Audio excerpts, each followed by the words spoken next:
आवाज आ रही है? हाँ जी, गुड इवनिंग, सभी का स्वागत है, अभिनंदन है, आभार है लेट्स लर्न पर।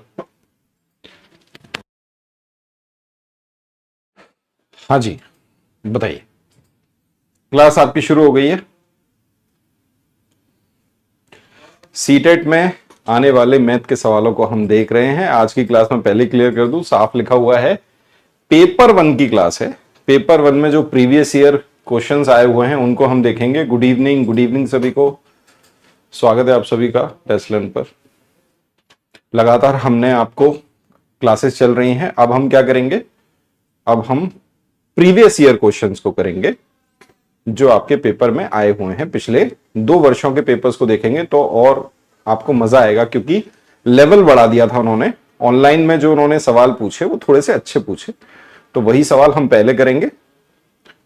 ओके, है ना?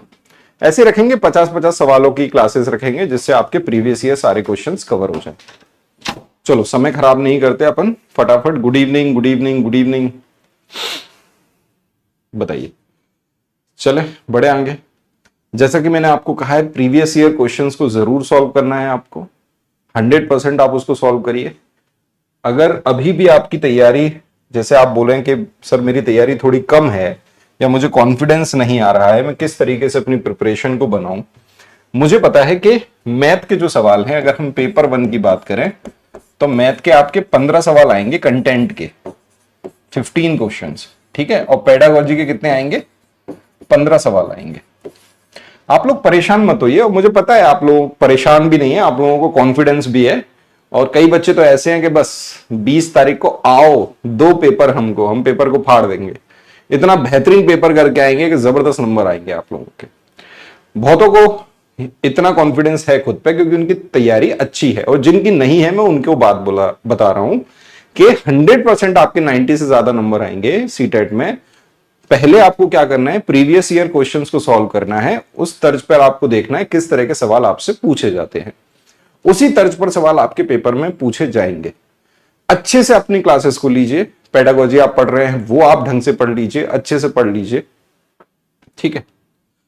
अभी भी अगर आपने मैथ नहीं देखा तो कहीं कोई दिक्कत नहीं है, प्रीवियस ईयर को उठाना शुरू करिए। पेपर 1 में 15 सवाल आते हैं, उसी की बात हम यहां पे कर रहे हैं।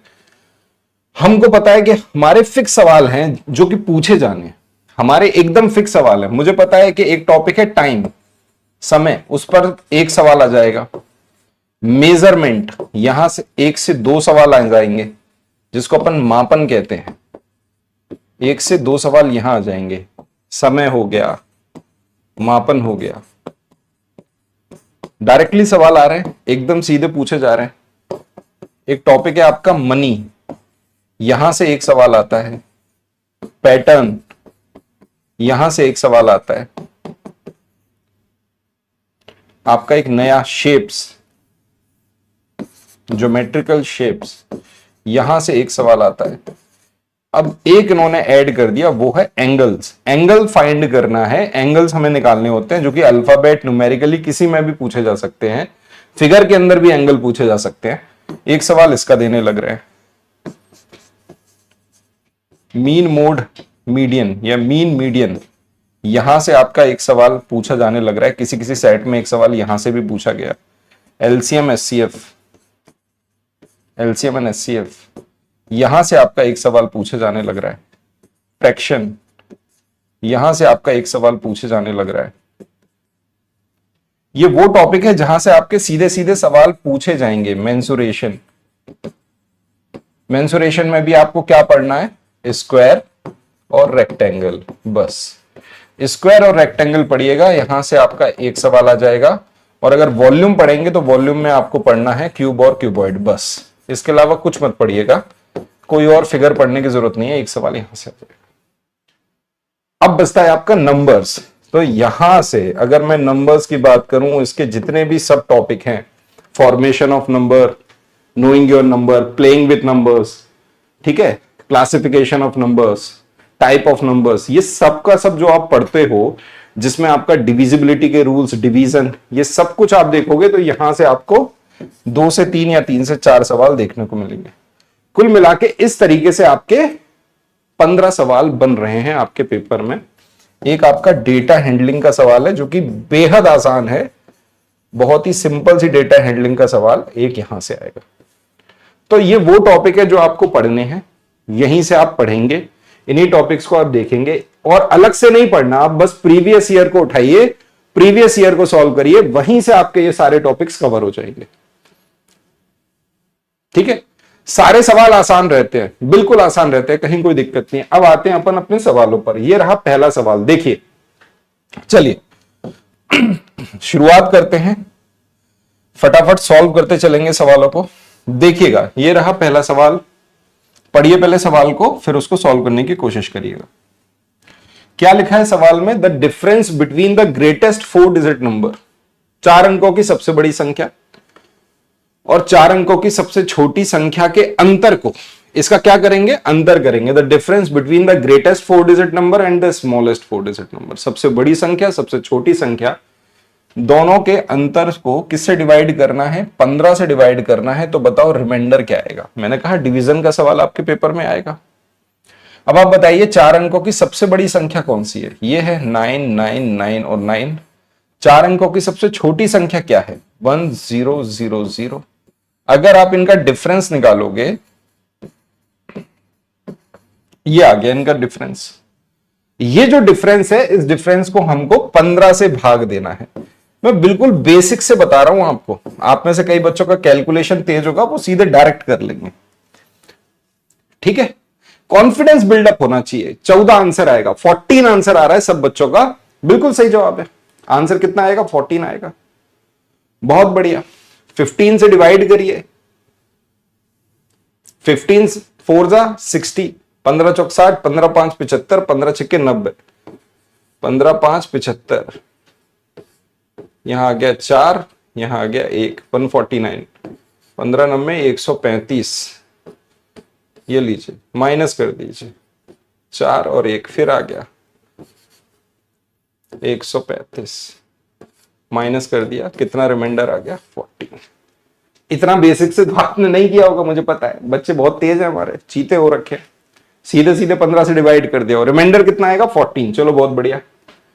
आइए इस सवाल को देखते हैं, करिए इस सवाल को solve. 11 ones, 10s tens, 12 hundreds, minus 1000, 11 इकाइयां, 10 दहाई, 12 सैकड़े, यहां माइनस का साइन आना चाहिए, मैं लगा देता हूं, ये लीजिए माइनस। बताओ भाई क्या होगा सवाल? अब ये क्या है? फॉर्मेशन ऑफ नंबर है, आप बिल्कुल बना लोगे। 11 वंस मतलब 11, 10 टेंस मतलब दिहाई पे है 10, ये लो एक 0 लगा दिया, 1200 12 और 2 0 100। अगर इनको हमने जोड़ दिया 1131, ये आ रहा है, इसमें से हमें 1000 1000 घटा देना है, 1000 इसमें से घटा दो। सवाल के नाम पे क्या है? ये लीजिए, ये जो सवाल आपको मैं करा रहा हूं, ये आपके 2022 और 2023 के सवाल हैं। अभी जो लास्ट आपका सीटेट हुआ है, ये वो सवाल है। अभी जो पिछला सीटेट हुआ है आपका, जस्ट 2022 दिसंबर, 2023 जनवरी, दिसंबर जनवरी में जो सीटेट हुआ था ऑनलाइन, उसके सवाल है ये। चलो बढ़ते आगे, आइए सवाल को देखिए, उड़ा दीजिए, तहस नहस कर दीजिए। The difference between the smallest common multiple and highest common multiple या factor, highest common factor of 15, 20 and 25, इनका अंतर बताना है एलसीएम एचसीएफ का। मैंने आपसे कहा था एलसीएम कैसे करना है, बताओ। अब आप बोलोगे सर एलसीएम निकालने के लिए आपने हमें बताया था कि सबसे बड़ा कॉमन एक नंबर ले लो जो तीनों को डिवाइड कर दे। इसे काटा, ये 3 बार गया, ये 4 बार गया, ये 5 बार गया। अब इनमें कुछ भी कॉमन नहीं है, तो वह कॉमन नंबर, वह नंबर जो तीनों को डिवाइड कर दे और कुछ भी कॉमन ना बचे, सबसे बड़ा नंबर, यही सवाल का क्या है? एचसीएफ है। यही है हाईएस्ट कॉमन फैक्टर। फैक्टर का मतलब जो इन्हें डिवाइड कर दे। और एलसीएम क्या होता है? ये तो आएगा ही 5, जिससे इन सबको डिवाइड किया है। अब जो बचा है शेष, वो भी ले लेंगे, 3 into 4 into 5। ये पूरा क्या हो रहा है? ये पूरा आपका एलसीएम है। बस भाई, 55 25, 25 चौक 100, 100 300 है, एलसीएम आ गया 300, एचसीएफ है 5, दोनों का डिफरेंस ऑप्शन नंबर 295। लो भाई, उड़ा दिया, तहस नहस कर दिया आपने। ठीक है, सबका सही जवाब है। चलो भाई अगला सवाल देखे कौन करता है फटाफट इस सवाल को। अब ये सवाल है, हर बार पूछा गया है, आप चाहे 2014 का पेपर उठा लो, 2015 का पेपर उठा लो, 2016 का पेपर उठा लो, 2019 का पेपर उठा लो, 2021-22 का उठा लो और 2022-23 का उठा लो। कई पेपरों को अगर आप सीटेट के देखोगे ऐसा सवाल आपको देखने को मिलेगा, और यह सवाल बेहद बेहद बेहद आसान है, बहुत ही आसान सवाल है। अगर ये आप नहीं बना पा रहे हो तो इसका मतलब आपके ऊपर ब्रह्मा जी की कृपा है, स्वयं ब्रह्म की कृपा लेके घूम रहे हो तुम।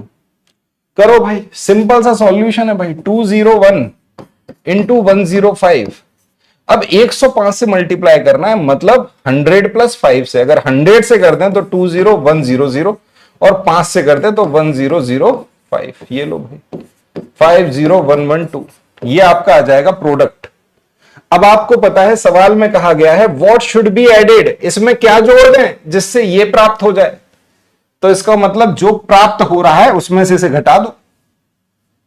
21171 और 21105, 71 में से 5 गए, 66 बचे। आंसर कितना आएगा? 66। ये रहा बी ऑप्शन। हर बालक कर लेगा इस सवाल को, उड़ा दिया आपने।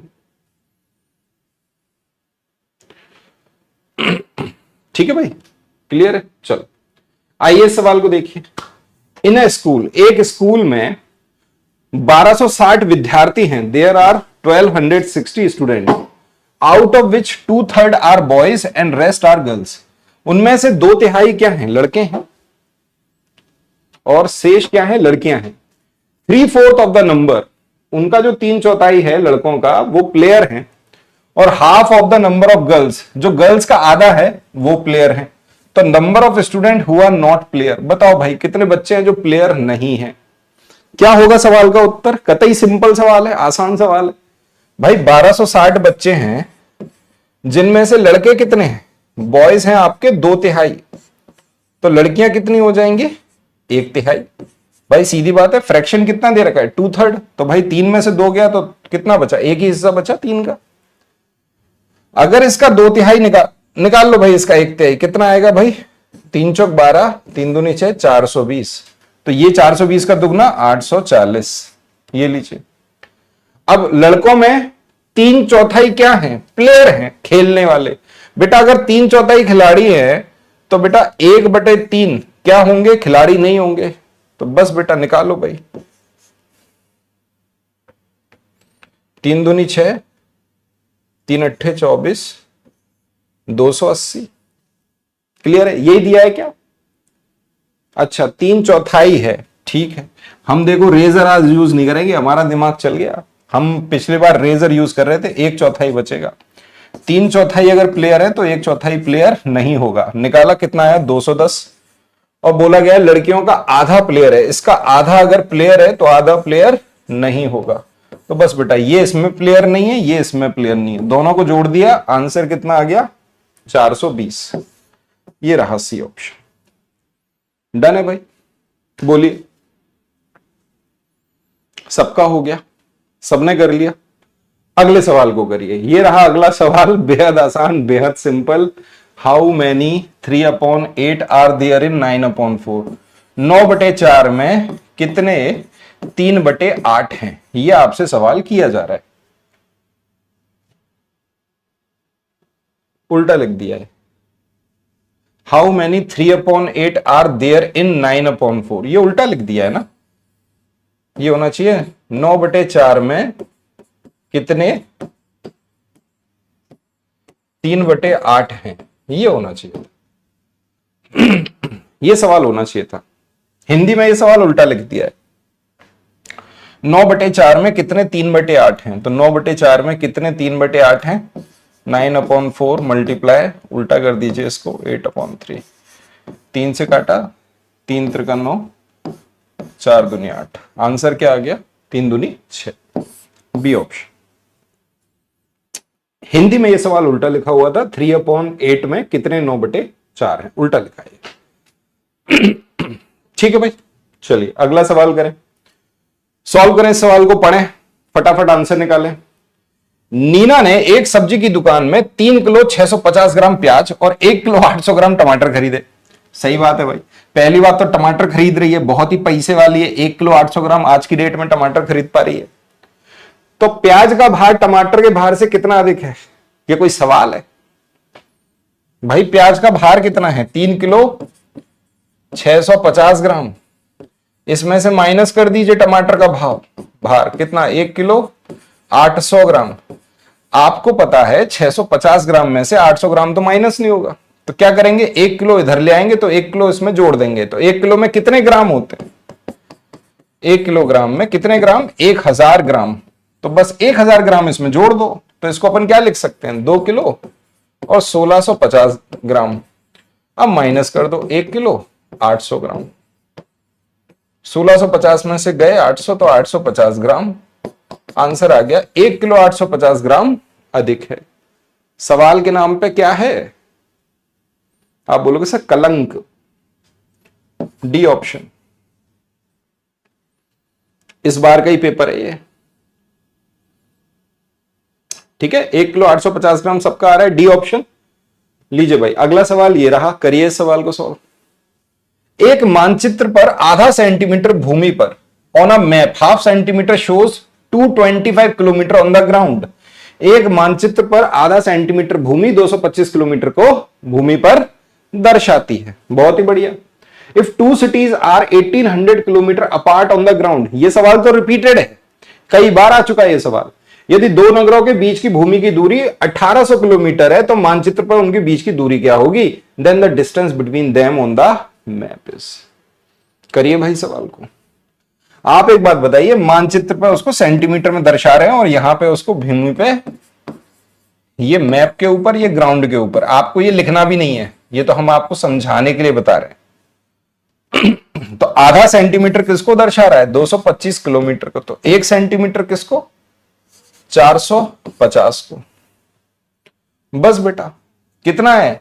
1800 किलोमीटर ग्राउंड पर कितने को दर्शाएगा? बस 1 सेंटीमीटर कितने को दर्शा रहा है? इसी से डिवाइड कर दो, आ गया आंसर। आंसर क्या है? 4 सेंटीमीटर। तो 4 सेंटीमीटर कितने को दर्शाएगा? 1800 किलोमीटर को। बी ऑप्शन आपका सही है। क्लियर?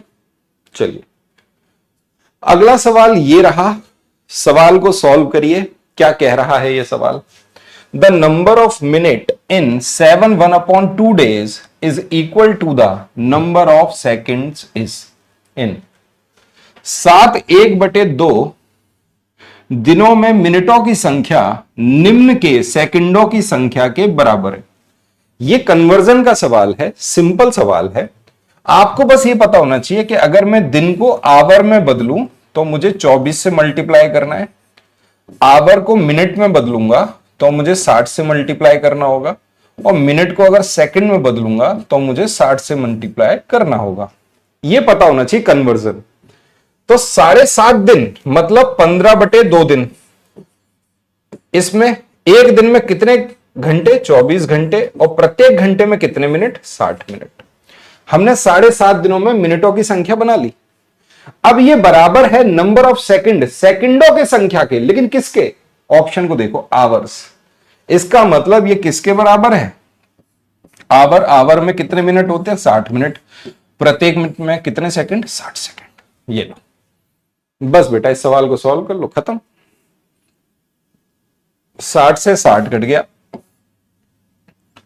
2 से काटा 24 को 12, 12 से काट दिया इसको 5 बार, और 5 से काट दिया इसको, आवर आ गया 3 घंटे, 3 hours. Option number A is correct. लो भाई, कितनों का आ रहा है सही उत्तर बताओ? आप में से कितनों का सही जवाब आ रहा है? साफ नहीं दिख रहा है बेटा, एक बार दोबारा से वीडियो को बंद करके दोबारा चालू कर लो, हो सकता है इंटरनेट का इशू। सबका आ रहा है? कितना आ गया? ए ऑप्शन 3 डन है। क्या किया हमने सवाल में बताओ? क्या किया सवाल में? सवाल में जो लिखा हुआ था उस हिसाब से हमने किया। सवाल में लिखा था the number of minute in 7 1/2 days, मतलब 7.5 दिनों में मिनट। तो भाई मैंने कन्वर्ट कर लिया कि भाई एक दिन में कितने मिनट होते हैं। भाई 15/2, 7.5 को मैंने 15/2 लिख सकता हूं। 7 दूनी 14, 14 और 1 15, 15/2, 15/2 हर एक दिन में 24 घंटे, प्रत्येक घंटे में 60 मिनट, इसको मिनट बना लिया। अब आपको सवाल में बोला गया is equal to the number of second in, मतलब किस में। तो ऑप्शन देखो ना, ऑप्शन में क्या दिए हैं, आवर्स। इसका मतलब मुझे आवर्स में कन्वर्ट करना था कि कितने आवर के सेकंड के बराबर है। तो देखो मैंने माना आवर को h, प्रत्येक आवर में कितने मिनट, 60 मिनट, हर मिनट में कितने सेकंड, 60 सेकंड। तो मैंने आवर को सेकंड में बदल दिया। कतई सिंपल सवाल है, कुछ भी नहीं है इसमें ऐसा जो आपको समझ में ना आए। ठीक है भाई, डन है, बढ़ जाए आगे। क्वालिटी बढ़ा लीजिए अगर आपको ऐसा लग रहा है तो। ये लीजिए अगला सवाल, देखिए इसको, जैसा मैं आपसे कह रहा था ना, वॉल्यूम का सवाल आता है। ये है आपका वॉल्यूम का सवाल, जिसमें आपको सिर्फ क्यूब और क्यूबॉइड के अलावा किसी का वॉल्यूम ना याद करना, ना ही आपसे पूछा जाएगा पेपर 1 में कभी भी। केवल आप क्यूब क्यूबॉइड को पढ़िए, इसके अलावा कुछ मत पढ़िए। आसान सवाल, क्योंकि पेपर में आते ही आसान है। ये आपका अभी का पेपर है, पिछला पेपर जो अभी रिसेंटली हुआ है। सवाल में लिखा हुआ है the number of cubes of the side 30 centimetre, 30 centimetre cube की साइड है, which can be fitted in the cuboidal box. एक क्यूबिकल बॉक्स है, मतलब एक घनाभ है, उसमें उसको फिट करना है। विथ मेजरमेंट, ये पॉइंट होना है, 7.2 मीटर, 5.4 मीटर, 1.8 मीटर। 30 सेंटीमीटर भुजा वाले घनों की संख्या, जो कि घनाभाकार बक्से जिसकी विमाएं ये दे रखी हैं 7.2, 5.4। अब ये दे रखी है मीटर में और ये दे रखा है सेंटीमीटर में। इसका मतलब 1 मीटर में कितने सेंटीमीटर होते हैं, 100 सेंटीमीटर होते हैं। 1 मीटर में 100 सेंटीमीटर होते हैं। तो भैया पहले मीटर को सेंटीमीटर बदलो, या इस सेंटीमीटर को मीटर बदलो, यूनिट तो सेम होनी चाहिए ना। तो इसका मतलब क्यूबॉइड के वॉल्यूम से हम क्यूब के वॉल्यूम का डिवाइड कर देंगे, मुझे नंबर ऑफ बॉक्स पता चल जाएंगे, नंबर ऑफ क्यूब्स। बस भाई कर दो। अब ये कितना लिखा है, 7.2 मीटर। बेटा अगर मैं इसे सेंटीमीटर बनाऊंगा तो ये कितना हो जाएगा बताओ। 100 से मल्टीप्लाई कर दिया तो 720 सेंटीमीटर, 540 सेंटीमीटर और 180 सेंटीमीटर। ये मैंने किस में बना लिए, सेंटीमीटर में बना लिए। डिवाइड कर देंगे क्यूब से। क्यूब का वॉल्यूम क्या होता है, ए क्यूब, मतलब जो उसकी साइड दे रखी है उसको 3 बार मल्टीप्लाई कर लो, 30 इंटू 30 इंटू 30। बस बेटा बताओ आंसर क्या है। कैसे नहीं होगा भाई बताओ यार। 0 से 0 कटा, 0 से 0 कटा, 0 से 0 गया, 3 त्रिका 9, इसे काटा 8 बार, इसे काट दिया 6 बार। चलो भाई, ए ऑप्शन 2592 कितनों का आ रहा है बताओ। 2592 मल्टीप्लाई करोगे तो क्या आ जाएगा, 2592। सबका आ रहा है, सबका सही जवाब है। अब मल्टीप्लाई किसमें बचा, 8 इंटू 54 इंटू 6 कर दो। बताओ भाई। आप बोलोगे सर हम तो 27 से 54 को 2 बार काट लेंगे। हाँ भाई काट लो, क्या दिक्कत है, कुछ भी कर लो। आंसर आपका ये आना चाहिए 2592। ठीक है भाई, बहुत बढ़िया। ये लीजिए अगला सवाल, the total number of right angles. जैसा कि मैंने कहा एंगल्स पर सवाल आएगा, जो कि इंग्लिश लेटर्स भी हो सकता है, जो कि आपके नंबर्स भी हो सकते हैं, और जो कि फिगर भी हो सकते हैं, ट्राइंगल, क्वाड्रिलेटरल, कुछ भी। बताइए क्या होगा जवाब। अब आप बोलो कि सर मुझे total number of right angle, मतलब अंग्रेजी अक्षर है, एक तो है H और एक है E, मुझे समकोण बताने हैं कितने होंगे। तो भाई एक तो ये हो गया समकोण, एक ये हो गया 2, एक ये हो गया 3, एक ये हो गया 4, 5, 6, 7, 8। कितने हो गए समकोण, 8 हो गए। लो भाई, अब 8 भी अगर तुम नहीं गिन पा रहे, अगर आप फिगर को देख के नहीं, वो इन अक्षरों को देख के इन लेटर्स को देख के अगर आप नहीं बता पा रहे कि कितने इसमें समकोण होंगे तो क्या कर दें, तुम्हारी पिटाई होनी चाहिए फिर।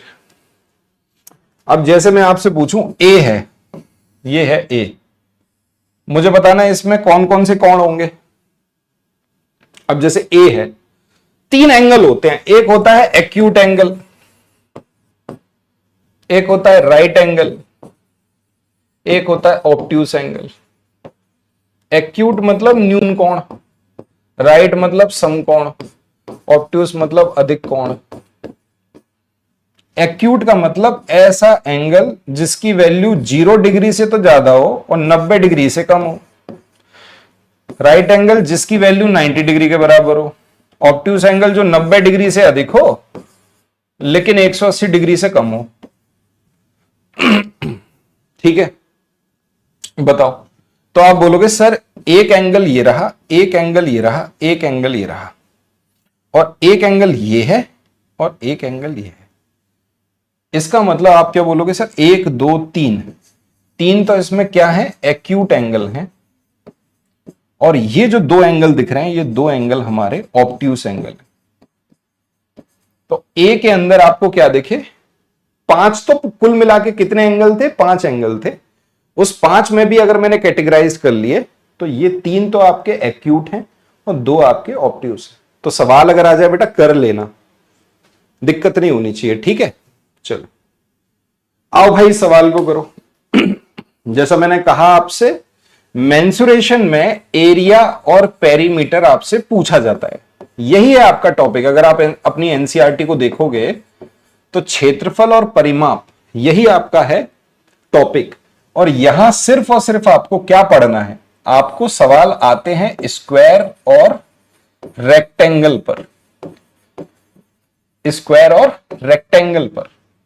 इसका आपको एरिया पेरीमीटर पता होना चाहिए, इसका एरिया पेरीमीटर पता होना चाहिए। हर साल पूछा जाता है, इस साल भी पूछा जाएगा। लेकिन जैसा मैंने एंगल के बारे में आपको कहा, तो बेटा एंगल तो आपसे पूछा जाएगा भाई, ट्राइंगल के एंगल का सम कितना होता है, 180 डिग्री। क्वाड्रिलेटरल के एंगल का सम कितना होता है, 360 डिग्री। ये आपसे सवाल कर दिया जाएगा कि भाई ट्राइंगल है, ट्राइंगल के तीनों एंगल का सम कितना है। वो एंगल आपको रेशियो में दे दिए जाएंगे, आपसे पूछ लिया जाएगा सबसे छोटा एंगल कौन सा है, सबसे बड़ा एंगल कौन सा है। ऐसा ही क्वाड्रिलेटरल में पूछ लिया जाएगा। इस सवाल को देखो, एक वर्ग का परिमाप 120 सेंटीमीटर है। यदि आयत की लंबाई इस वर्ग की भुजा की दुगनी है तो आयत का परिमाप 156 सेंटीमीटर है। आयत वर्ग के क्षेत्रफलों में अंतर बता दीजिए। कतई सिंपल सवाल, आसान सवाल। बोलो, आप बोलोगे सर वर्ग का परिमाप है 120, मतलब उसका पेरीमीटर 120 है, तो 4a is equal to 120। Side कितनी निकल के आ गई, 30 सेंटीमीटर। लंबाई जो है आयत की वो वर्ग की भुजा की दुगनी है, इसका मतलब ये कितनी हो गई, 60। ब्रेथ नहीं पता, चौड़ाई नहीं पता अपन को, लेकिन मुझे इसका क्या पता है, पेरीमीटर दे रखा है 2l + b। कितना दे रखा है भाई, वो दे रखा है 156। आप ओरली भी अपने दिमाग में कर सकते हैं कि सर 2l + b का मतलब है 60 का दुगना कर देते 120, 156 में से 120 गया, 36 बचा, 36 का आधा कितना हो गया बताओ, 18। आप तो अपने दिमाग में भी कर सकते हो, धीरे धीरे समझ सकते हो। मैं स्टेप बाय स्टेप कर रहा हूं। अगर हमने कर दिया इसको, ये हो गया आपका 260 + b इज इक्वल टू 156। इसको इससे काट दिया, ये गया 78 बार, तो b इज इक्वल टू 18। लो ओके, बस बेटा 18 × 60, 18 छक्के 108, 1080। बस बेटा इसका एरिया क्या होगा, a², मतलब 30 का स्क्वायर 900। कितना डिफरेंस है दोनों में बताओ, 180 सेंटीमीटर स्क्वायर का। यही सवाल का उत्तर था। आयत और वर्ग के क्षेत्रफलों में अंतर क्या है। किस किस का आंसर आ रहा है, 180 सेंटीमीटर स्क्वायर। बोलो, उड़ा दिया, आली रे आली। दूजी बाजी क्या क्या बोलते रहते हैं। आओ इस सवाल को करो। अब ये देखो डेटा हैंडलिंग का सवाल। ये सवाल आपके हर एक सेट में देखने को मिलेगा अगर आप 2022 और 23 के ऑनलाइन के पेपर्स को देखते हो। ठीक है, आओ भाई the marks obtained by 25 students in a test are given below. किसी टेस्ट में 25 विद्यार्थियों द्वारा प्राप्तांक नीचे दिए गए हैं, ये दे दिए गए अपन को मार्क्स। सवाल में कहा गया how many students obtained marks between 55 and 75। कितने विद्यार्थियों के प्राप्तांक 55 और 75 के बीच हैं, मतलब हमें 55 से अधिक ही लेना है बेटा, 55 को नहीं ऐड करना और 75 से कम लेना है, 75 ऐड नहीं, इनके बीच के नंबर। क्या आंसर होगा? अब ये सवाल कोई करने वाला है? बताओ। ईश्वर ने थोड़ी सी दी हो तो उसका उपयोग करो। सबका आंसर क्या आ रहा है? 11। बताओ, किसी का 10 भी आ रहा है, किसी का 12 भी आ रहा है। अरे यार, तुम देखो 55 से कम है, 75 और 55 के बीच में 68 होगा। ये हो गया 56 हो गया, 62 हो गया, 75 से कम 71 हो गया, 78 नहीं ले सकते, 51 नहीं ले सकते, 72 हो गया, 53 नहीं ले सकते, 54 नहीं ले सकते, ये ले जाएंगे 47 64, ये नहीं ले सकते, ये नहीं ले सकते, ये नहीं ले सकते। गिन लो भाई, क्या पता हमने कम गिन ली हो। 1 2 3 4 5 6 7 8 9 10 और 1 11। आंसर कितना आएगा? 11। ये लो, बी ऑप्शन है। डन है भाई। ये लीजिए अगला सवाल, इस सवाल को देखिए, ये भी आपके पेपर का सवाल है। लीजिए, करिए सवाल को। ये रहा आपके सामने सवाल, इस सवाल को पढ़िए और सॉल्व करिए। सवाल में लिखा है the following table shows the number of books sold by a shopkeeper in 6 days of a week. एक सप्ताह के 6 दिन में उसने कितनी किताबें बेची हैं, इसकी तालिका दी गई है। 6 दिनों में बेची गई किताबों की संख्या ये दे रखा है। दिन, नंबर ऑफ बुक्स सोल्ड, कब कब बेच दी। संडे को 65 बेच दी, मंडे को 40, ट्यूसडे को 30, वेडनेसडे को 50, थर्सडे को 20 और फ्राइडे को 70।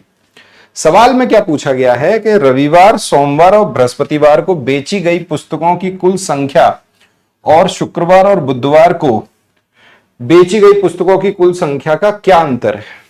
अब इस सवाल को आप सॉल्व नहीं कर पाओगे, बताओ।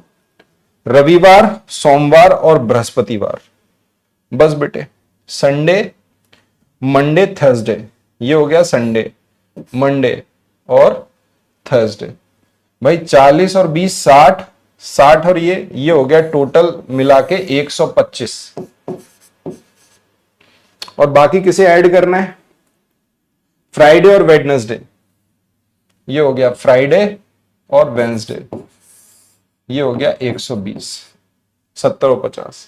आपसे पूछा गया दोनों का अंतर कितना है? 5 का अंतर है, ये ऑप्शन है। एकदम सिंपल सवाल है, आसान है, कर लोगे। आइए अगले सवाल पे चलते हैं। पैटर्न का सवाल है, देखो इस सवाल को। ऑब्जर्व द पैटर्न बिलो, निम्न पैटर्न का अवलोकन करिए। ये आपका पैटर्न दिया हुआ है, करिए इस सवाल को। 2 into 1 2, 3 into 2, ये एक पैटर्न फॉलो कर रहा होगा 100%। तो आप देख पा रहे हो, देखो 2 3 5 7 11 13 17 19, इसका मतलब ये प्राइम नंबर्स लिखे हुए हैं। अगर प्राइम नंबर है तो 19 के बाद कौन सा प्राइम नंबर आता है? आप बोलोगे सर 23 आता है। 19 के बाद कौन सा प्राइम नंबर है? 23। ऑप्शन देखो 21 25 23 29, तो यही ऑप्शन है बी। और 23 का 9 में मल्टीप्लाई करोगे कितना आ रहा है? 207। बी ऑप्शन आपका सही जवाब है। आगे बढ़ते हैं। एक लाइब्रेरी है जिसमें कितनी किताबें हैं? जिसमें है 5690 बुक्स हैं। 425 books were issued to student on Monday, मतलब मंडे को उसने क्या कर ली? 425 पुस्तकें पढ़ने के लिए क्या करा ली? इशू करा ली। और उसी दिन 273 new books were deposit in the library on the same day, मतलब उसी दिन 273 किताबें डिपॉजिट हो गई, उसी दिन पुस्तकालय में जमा की गई।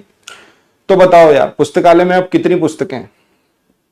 इसका मतलब ये हो गया कि 5690 है, इसमें से कितनी किताबें घटानी होंगी? 625, और कितनी जोड़नी होंगी? 273। बस बेटा यही आंसर है। क्या होगा? सिंपल आंसर है इसका, मतलब 425 में से इसको कम कर दो, 5 में से 2 गया 3 बचा, 12 में से 7 गया 5 बचा, 3 में से 2 गया, 153 माइनस कर दो 5690 में से। यही सवाल का उत्तर है। बोलो।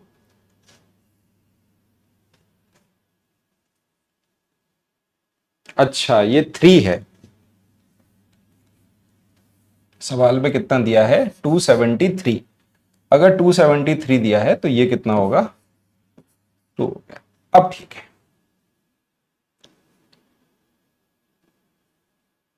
ठीक है, डन है भाई। 5538, बहुत बढ़िया। 5538 यही सवाल का उत्तर है आपका। ऑप्शन नंबर कौन सा हो गया? C option. आसान है, इजी है। आइए इस सवाल को देखते हैं।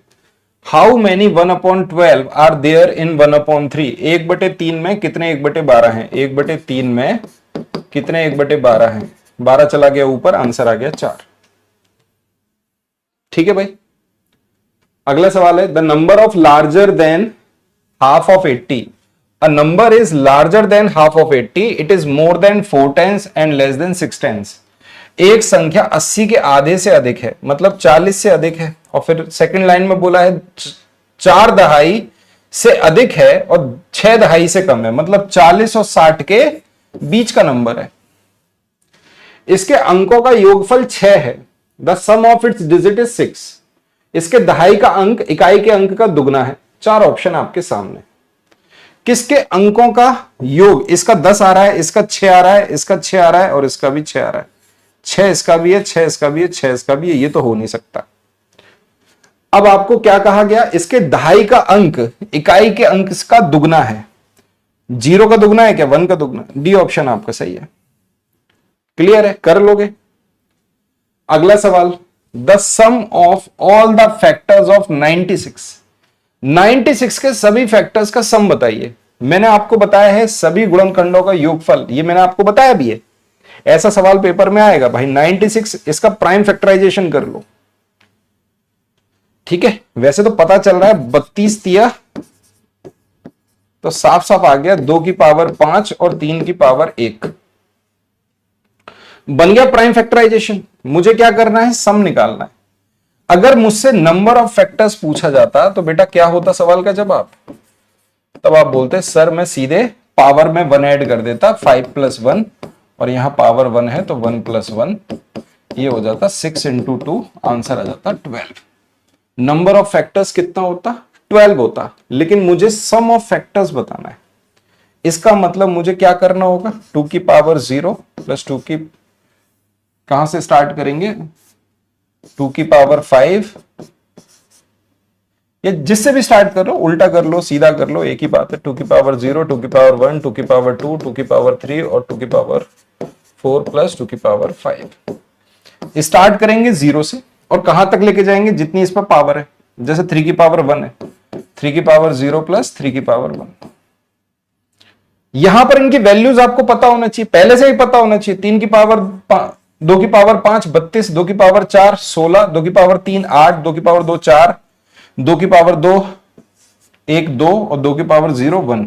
किसी भी नंबर की पावर 0 1 कहलाती है। ये हो गया 1 + 3। अब आप बताओ क्या आपसे सॉल्व नहीं होगा सवाल?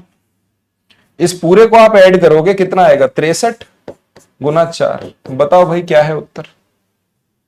252। सी ऑप्शन आपके सवाल का सही उत्तर है। एक तो ये तरीका है। दूसरा तरीका क्या है? आपका एक फॉर्मूला होता है सम ऑफ फैक्टर्स निकालने के लिए, आप वो भी सीख सकते हो। क्या होता है? जैसे आपने लिखा x की पावर a, y की पावर b × c की पावर z, इस तरीके से प्राइम फैक्टराइजेशन होता है।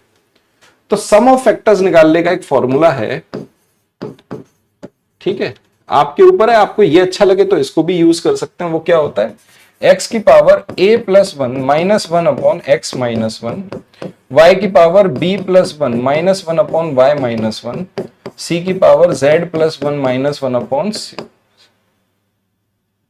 अपन ने z की पावर c करना था गुरु, c + 1 z - 1। ठीक है, इसमें वैल्यू पुट कर दे तो भी आ जाएगा। जैसे 2 की पावर 5 है तो 2 की पावर 6 -1/2 - 1 इंटू 3 की पावर 1 है तो 3 की पावर 2 - 1/3 - 1। ये हो गया आपका दूसरा तरीका, ये हो गया पहला तरीका। जो अच्छा लगे उससे इस्तेमाल कर लीजिए। 2 की पावर 6 का मतलब होता है 64, 64 में से 1 गया 63, और 2 में से 1 गया तो नीचे 1 आ गया। 3 की पावर 2 का मतलब होता है 9, 9 में से 1 गया 8, 8/2 कितना आ गया 4। तो वही आ गया ना 63/4, यहां भी 63/4। दोनों तरीके आपके सामने हैं, चाहे आप इसका इस्तेमाल करें चाहे इसका इस्तेमाल करें, सम ऑफ फैक्टर्स आपको निकालना होगा। आपके पेपर में सम ऑफ फैक्टर्स निकालने का सवाल आ सकता है, ढंग से पढ़ लीजिए। चलिए बढ़ते हैं आगे। लो, इस सवाल को करो, सिंपल सवाल है। Which of the following is the smallest number? निम्नलिखित में से कौन सी सबसे छोटी संख्या है? देखो भाई, सिंपल सी बात है। अगर आपका पॉइंट है और पॉइंट को अगर आपने इस तरफ राइट साइड पॉइंट को लेके जाएंगे तो पर डिजिट के हिसाब से, पर डिजिट प्रत्येक अंक के हिसाब से मुझे 10 का भाग करना होगा। अगर आप दशमलव को लेफ्ट साइड मूव करेंगे, पर डिजिट के हिसाब से मुझे 10 का गुणा करना होगा। लो भाई, अगर आपने पॉइंट इधर लेके गए तो ये 4 0, ये कितना है 3, तो ये कितना बन गया अगर इसको प्रॉपर सॉल्व किया? 5 9 8 5 3। इसे तुमने किया तो 4 0 हट गया, 1 0 और हो गया, तो कितना आ गया? 6 5 9 5 0। इसे सॉल्व करिए। ये 2 0 से 2 0 कट गया, 3 0 बचे, तो ये कितना हो गया? 3 4 3, 3 0 लगा लो, 1 2 3। इसे सॉल्व करिए। ये 3 0 है, ये 3 0 है, ये तो सीधे आ गया 7 0 0 4। अब आप बताइए, सवाल में पूछा गया है which of the following statement, वो following is the smallest number, निम्नलिखित में से सबसे छोटी संख्या कौन सी है? अब आपके सामने 4 ऑप्शन है, 5985.3, 65950, 34300, 4004, वो 7004। इसका मतलब सबसे छोटी संख्या मुझे कौन सी दिख रही है? आंसर है ए। अगर मुझे पूछा जाता सबसे बड़ी संख्या कौन सी है, तो आंसर क्या होता? सी। लार्जेस्ट क्या है? ये है आपकी लार्जेस्ट, सी ऑप्शन आपका लार्जेस्ट होता है, स्मॉलेस्ट है ए ऑप्शन। ठीक है, लेकिन महान ऐसी आत्माएं होंगी जो देख के बता रही होंगी ये सबसे छोटी है सर, ऐसे तो ना होता है। नंबर छोटा दिख रहा है, पावर तो देख लो 10 की कितनी है। बढ़ जाएंगे, लीजिए अगला सवाल, ये रहा आपके सामने, करिए सवाल को सॉल्व। निम्नलिखित में से किस विभाजन में शेष उससे अधिक होगा? निम्नलिखित में से किस विभाजन में शेषफल उससे अधिक होगा जो आप 176 को 3 से विभाजित करके प्राप्त करते हैं? मतलब in which of the following division will the reminder be more than the reminder you get when you divide 176/3। अगर हम 176 को 3 से भाग दें तो बताओ भाई रिमाइंडर कितना होगा? आप बोलोगे सर 2 रिमाइंडर आएगा। रिमाइंडर कितना आएगा? 2 आएगा। सिंपल है यार, वैसे ही देख लो, 6 काट दिया, 7 और 1 8, 6 गया तो 2 ही बचा, तो 2 रिमाइंडर है। अब आप देखो 5 से अगर इस संख्या को काटो तो पीछे कितना है? 3, इसका रिमाइंडर कितना आ रहा है? 3 आ रहा है। यही आंसर है, ये ऑप्शन सही है, पहला ही ऑप्शन ठीक है। 2 से ज्यादा रिमाइंडर आ गया। 3 से देखो, 7 और 1 8, 8 और 5 13, 7 और 1 8, 8 और 5 13, कितना रिमाइंडर बचा? 1 बचा। 2 से ये कुछ नहीं है, 0 रिमाइंडर है। 4 से काटो 32, यहां बचा 2 रिमाइंडर। ज्यादा रिमाइंडर किसका है? 2 से ज्यादा इसका है, ए ऑप्शन। अगला सवाल ये रहा आपके सामने, जब एक आयत को उसके केंद्र के परितः घुमाया जाता है तो वह निम्न घूर्णन कोण पर बिल्कुल पहले जैसा दिखाई देता है। When a rectangle is rotated, ये है भाई एक रेक्टेंगल,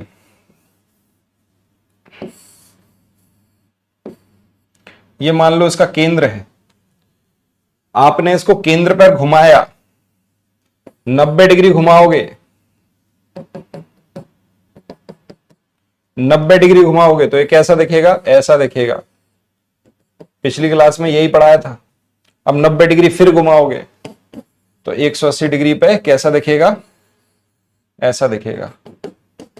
रोटेशन सिमेट्री की बात हो रही है। आंसर क्या होगा, 180 डिग्री। ठीक है, 180 डिग्री को क्या कहते हैं, हाफ टर्न। बस याद रखना है, इसे क्या कहते हैं, हाफ टर्न। ये लीजिए अगला सवाल। How many lines of symmetry does a rhombus have. Rhombus में कितनी सिमेट्री लाइन्स होती हैं, पिछली क्लास में ही पढ़ाया है, 2। मेधा मेजर 3 एंगल्स। ठीक है, मेधा मेजर कर रही है 3 एंगल। ये 108 डिग्री है। ठीक है, 0 हटा दो, ये डिग्री है, 108 degree.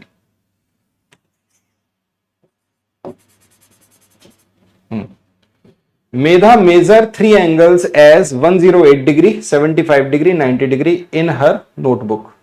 Which of the following is the correct if she categorize these angles in the given below order below. Medha अपनी कॉपी में 3 कोण 108 डिग्री, 75 डिग्री, 90 डिग्री के रूप में मापे। यदि वह इन कोणों को निम्न रूप से क्रम में वर्गीकृत करती है तो निम्नलिखित में से कौन सा सही है। बताओ भाई, obtuse angle, acute angle, right angle. पहला ही जवाब सही है आपका। 90 डिग्री से बड़ा कौन सा, ऑब्ट्यूज एंगल। 90 डिग्री से छोटा, एक्यूट एंगल। 90 डिग्री के बराबर, right angle. Option number A is correct. अगला सवाल ये रहा।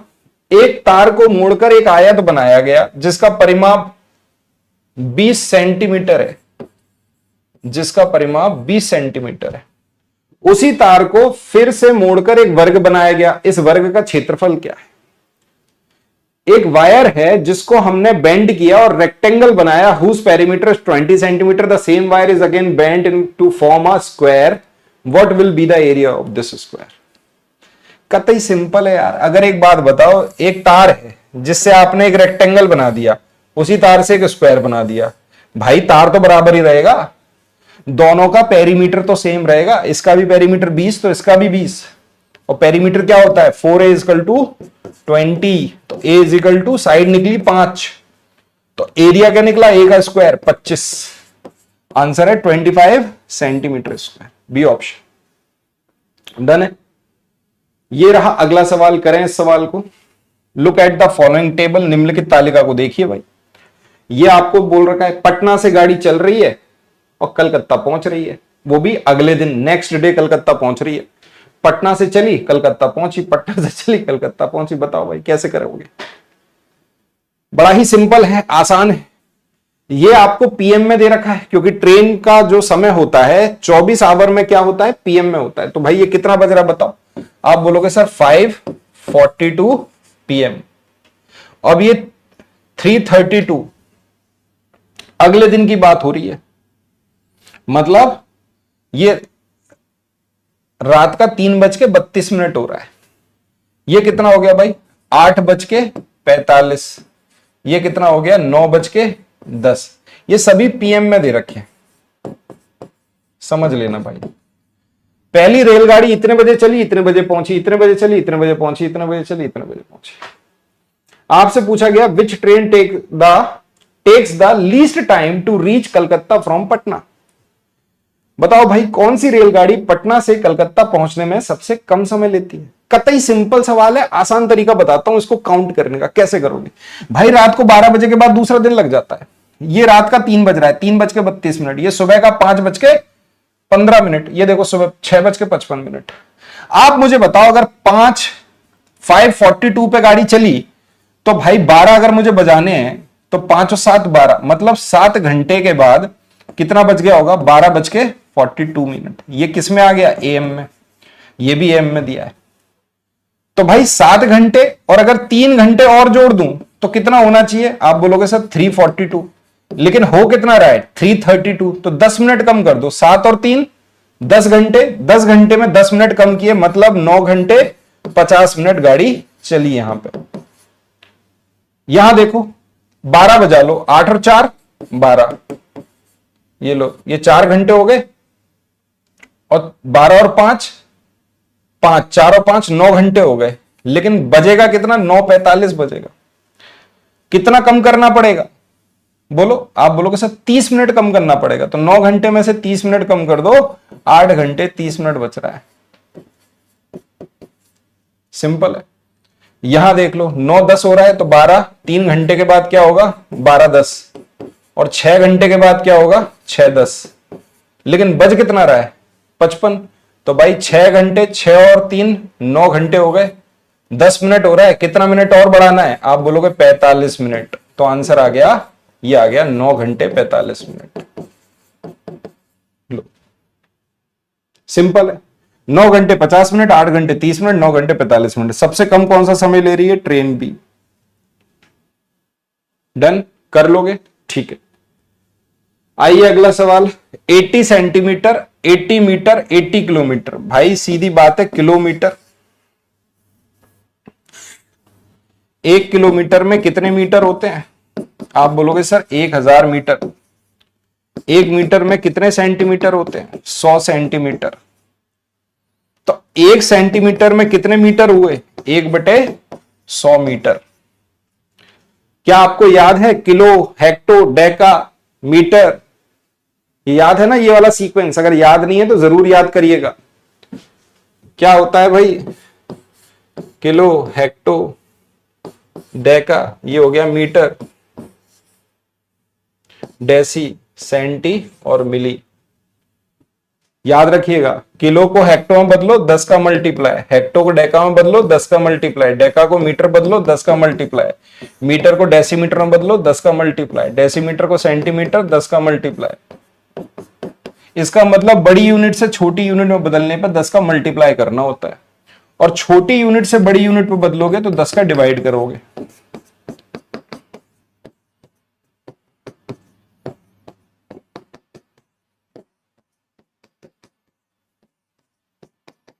समझ पा रहे हो? बड़ी यूनिट से छोटी यूनिट बदलोगे, kilo, hecto, deca, metre, decimetre, centimetre, millimetre. अब आप बताओ, 8 किलोमीटर मतलब 8000 मीटर, क्योंकि ऑप्शन में सब मीटर है। 80 मीटर पहले से ही दे रखा है। 800 सेंटीमीटर को मीटर में बदला तो 8 आ गया, आंसर आ गया 8088 metre. Option number D is correct. है सिंपल, आसान। आइए अगला सवाल देखते हैं। अ ड्रम कंटेन, ड्रम में क्या दे रखा है? 263 लीटर 520 मिलीलीटर ऑफ ऑयल। किसी ड्रम में इतना आपको ऑयल दे रखा है, 263 520 millilitre. This oil is filled into 45 container each of equal size.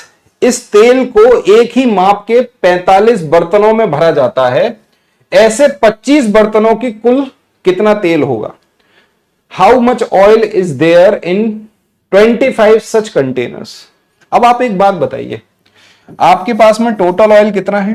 263 litre और 520 मिलीलीटर, यह है आपके पास टोटल ऑयल।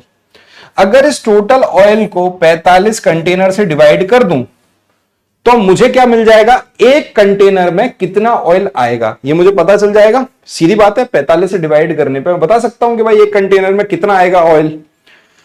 तो ये मुझे पता चल गया एक कंटेनर में कितना ऑयल आ रहा है, और ऐसे 25 कंटेनर में कितना ऑयल आएगा, तो 25 का मल्टीप्लाई कर दो। यही मुझे सॉल्व करना है और कुछ नहीं। चाहो तो इसको और छोटा कर लो, 5 से काटो ये 5 बार गया, 5 से काटो ये 9 बार गया। ठीक है भाई, 9 से इसे काट दो, 9 से काटोगे 9 दूनी 18, और ये कितना आ गया? 83, नंबर 81, 29 लीटर। कितना बचेगा? 2, तो ये हो गया 25। फिर 9 से काटो, 9 दूनी 18, 8 नम 72, ये लो भाई 29 लीटर। इसका मतलब एक कंटेनर में 29 लीटर 280 मिलीलीटर आ रहा है। एक कंटेनर में कितना आ रहा है ऑयल? 29 litre 280 millilitre. बस बेटा 5 का मल्टीप्लाई कर दो पूरे में, आपका आंसर आ जाएगा। कर दो भाई, अगर हम 5 का मल्टीप्लाई कर देंगे तो बताओ भाई क्या आंसर होगा। भाई 28 का आधा कितना होता है 14, 5 से मल्टीप्लाई करेंगे तो इतना हिस्सा कितना आ गया, आप बोलोगे सर 1400 मिलीलीटर, ये 1400 मिलीलीटर हो रहा है। और अगर 29 का इसमें कर दें तो भाई 9 पंजे 45 की 5 हासिल आई 4, 5 दूनी 10 और 4 14, ये हो गया। एक इधर जोड़ दिया 146 लीटर 400 मिलीलीटर, ये आपका आ गया टोटल कैपेसिटी। 25 बाल्टियों की या 25 कंटेनर की टोटल कैपेसिटी ये आ गई 146 लीटर 400 मिलीलीटर। ऑप्शन देख लो, ऑप्शन क्या है 144.6 लीटर, यही आंसर है पहला ही। अगर मैं पूरे को लीटर बदल लूं तो यही तो होगा 146.4 लीटर। ए ऑप्शन आपका सही है। ए ऑप्शन है कि बी है? अच्छा 144 है, बी ऑप्शन है सही आपका 146.4, बी ऑप्शन सही है। क्लियर है, समझ रहे हो। अगर मैं 45 से इसका भाग दूंगा तो मुझे एक कंटेनर में ऑयल का पता चल जाएगा, एक कंटेनर में कितना ऑयल आ रहा है, इतना ऑयल आ रहा है। 25 से उसका भाग दे दिया बस, ठीक है। चलो आइए सवाल को देखते हैं, बहुत ही बढ़िया सवाल है, अच्छा सवाल है, वही सवाल है जो हम आपसे कह रहे थे, money money money money money मतलब मुद्रा, मुद्रा पे आने वाला सवाल पेपर का ये रहा।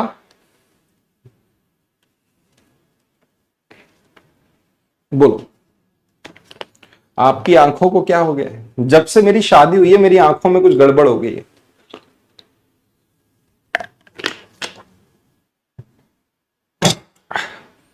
कितने मजे ले रहे हो, आंखों को क्या हो गया है बताओ।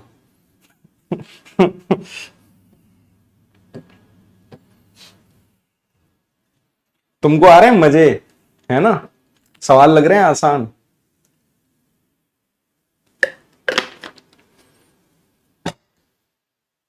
चलो भाई चलो करो करो करो, सवाल करो फटाफट, आंसर निकालो, फालतू की बातें नहीं। The rate list of the spices, मसालों की आपको सूची दी गई है प्राइस की। लो भाई मसाले ये रहे। धनिया, आधे बच्चों को तो अभी पता चलेगा धनिया को कोरिएंडर कहते हैं, बोलो झूठ बोल रहा हूं तो। आधों को तो आज पता चलेगा कि इलायची को कार्डेमम कहते हैं, जीरा को क्यूमिन कहते हैं, लौंग को क्लोव कहते हैं, काली मिर्ची को ब्लैक पेपर, ये तो पता ही होगा। चलो ब्लैक पेपर है ना, बोलो। पता था, पहले से ही पता था? कहां पता है, नहीं पता है। चलो तो भाई धनिया ये दे रखा है प्राइस 270 रुपए, लौंग का है 550 रुपए प्रति किलोग्राम, जीरा है 190, इलायची है 950 और ब्लैक पेपर है 480। सवाल को देखो, सवाल में लिखा है प्रति किलोग्राम इलायची का मूल्य जीरा के मूल्य का 5 गुना है। आपको क्या देखना है, which of the following is not correct, निम्नलिखित में से कौन सा सही नहीं है, निम्नलिखित में से कौन सा सही नहीं है। तो कार्डेमम का जो प्राइस है वो 5 गुना है जीरा के प्राइस से। जीरा का प्राइस कितना है 190, कार्डेमम का प्राइस कितना है 950, 19 पंजे सही है, पहला वाला आपका एकदम सही है। कार्डेमम प्राइस पर kilogram is almost half of the clove price, जो इलायची का प्राइस है वो लौंग के प्राइस का ऑलमोस्ट हाफ है। लौंग का प्राइस कितना है, ये है, और जो इलायची है, इलायची का प्राइस कितना है, इतना है 950, यही है। Coriander, sorry, coriander price is almost half of the clove price. Clove आपको दे रखा है 550 और कोरिएंडर कितना है 250, ये इसका ऑलमोस्ट हाफ है। भाई 550 का हाफ करोगे तो कितना होगा, बोलो 275, वो 270 है, इसका मतलब ऑलमोस्ट हाफ है। तीसरा वाला क्या कह रहा है, क्लोव का प्राइस जो है पर केजी वो एग्जैक्ट 3 गुना है जीरे के प्राइस से, क्यूमिन के प्राइस से। बताओ भाई, जो क्लोव का प्राइस है वो क्यूमिन के प्राइस का ऑलमोस्ट 3 गुना है। ऑलमोस्ट 3 गुना, 19 तिया 57 होता है, 570 होना चाहिए, तीसरा ही गलत है। ये लो, option number C is wrong. कौन सा रॉन्ग है? सी रॉन्ग है। ये लीजिए अगला सवाल, पैटर्न का सवाल है। सेशन पसंद आए तो लाइक करिए, शेयर करिए, है ना, ये भी बोलना पड़ता है तुमसे। 1 into 1 is equal to 1, 1 1 into 1 1 1 2 1, 1 1 1 into 1 1 1 1 2 3 2 1। अब यहां कितनी बार दिया है? 1 1 1 1 1, 5 बार। इसका मतलब क्या होगा? 1 2 3 4 5 और उलट के लिख दो 4 3 2 1। ये एक पैटर्न है। ये क्या है? एक पैटर्न है। क्या बनेगा भाई? ये आपको दे रखा है 11111 में 11111 को गुणा करने पर क्या होगा? ये बनेगा। अब आपसे पूछा गया है मैं अंकों की संख्या क्या है, बताओ भाई कितने अंक हैं? आंसर आ गया 9। ये रहा आपका। ठीक, अगला सवाल ये रहा, 10 करोड़ 20,000 203 10 करोड़ 20,203 अंकों में कितना? ये कोई सवाल है? करोड़ में कितने होते हैं? 7 जीरो, 2 2 3, ये हो गया 10 करोड़। 20,000, 1000 10,000, ये हो गया 20,000। 203 203 2 जीरो, ये रहा आपका नंबर। कौन सा ऑप्शन होगा बताओ? 1,000,20203, डी ऑप्शन आपका सही है। Option number D is correct. आगे बढ़ते हैं। विच of the following fraction is less than 4/5 and greater than 1/2? निम्न में से कौन सा भिन्न 4/5 से छोटा है, 1/2 से बड़ा है? कतई सिंपल सवाल है। 4/5, एक तरीका यह है कि आप इसको डिवाइड करके वैल्यू निकाल लो। एक तो ये तरीका, 5 से काटा 4 को 0.8 आएगा, 2 से काटा 1 को 0.5 आएगा। इसका मतलब 0.8 से छोटा होना चाहिए, 0.5 से बड़ा होना चाहिए, इनके बीच की वैल्यू है। ये देखो 9 से काटो 80 को, इसका मतलब कितना आएगा? 0.7288 कुछ आ रहा होगा, बड़ा हो गया। 3 से काटो इसको 0.33 कुछ आ रहा है, मतलब ये तो चलता ही जाएगा। 9 से काटो 7 को 0.796377, यही आ गया 0.8 0.5 के बीच में, बी ऑप्शन है। एक तो तरीका आपका ये है, जैसे आपने सवाल को सॉल्व कर लिया, ठीक है, कतई सिंपल सवाल था, आसान है। दूसरा तरीका यह है कि आप इसका डिफरेंस देख लीजिए सबका। इसका डिफरेंस कितना आ रहा है? 1। इसका डिफरेंस 1। 1 से काटा 4 को वैल्यू कितनी आ गई? 4। 1 से काटा 1 को वैल्यू कितनी आ गई? 1। डिफरेंस है, न्यूमरेटर को काटना है। अगर इसका डिफरेंस देखो कितना आ रहा है? 1 काटा तो कितना आ रहा है? 8। इसका मतलब ये 4 और 1 के बीच में नहीं आएगी वैल्यू। इसका डिफरेंस कितना है? 2। 2 से काटा 1 को 0.5, ये वैल्यू भी 4 और 1 के बीच में नहीं आएगी। इसका डिफरेंस कितना है? 3। 3 से काटा 2 को 0.6, ये 4 और 1 के बीच में नहीं आएगा। इसका डिफरेंस कितना है? 2। 2 से काटा 7 को 3.5, ये वैल्यू 4 और 1 के बीच में आ जाएगी। तो ऐसे भी आप सवाल को कर सकते हो। आपके पास दोनों तरीके हैं, ऐसे भी कर लो और सीधे डेसिमल निकाल के भी कर लो, क्योंकि फ्रैक्शन ही इतना छोटा है, आराम से कर लोगे। अगला सवाल ये रहा, करिए इस सवाल को।